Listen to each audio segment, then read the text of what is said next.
আসসালামু আলাইকুম। আজকে আমি ডিম আর আটা দিয়ে ভীষণ মজার সকাল বিকালের নাস্তা বানিয়ে দেখাবো।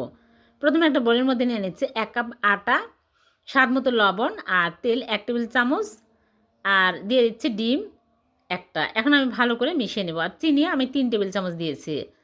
তারপরে ভালো করে মাখিয়ে নিলাম। নিয়ে আমি ফ্রির উপরে নিয়ে বেলে নিয়েছি। তারপরে পানি দিয়ে ব্রাশ করে নিচ্ছি। সাদা তিলের উপরে এইরকম করে আমি কোট করে নিলাম। তারপরে বেলে নিচ্ছি। আবারও আমি অপর পাশে পানি লাগিয়ে নিচ্ছি। এভাবে পানি লাগিয়ে নিলে তিল ভালোভাবে লেগে থাকবে। আবারও বেলে নিলাম। তারপরে অসমান অংশগুলো কেটে বাদ দিয়ে দিচ্ছি। তারপরে মাঝখান দিয়ে কেটে নিচ্ছি। নিয়ে এরকম করে পাতলা পাতলা করে কেটে নিচ্ছি। যে কোনো শেপেই কেটে নিতে পারবেন। এখন আমি এগুলো গরম তেলের মধ্যে দিয়ে ভেজে নেব।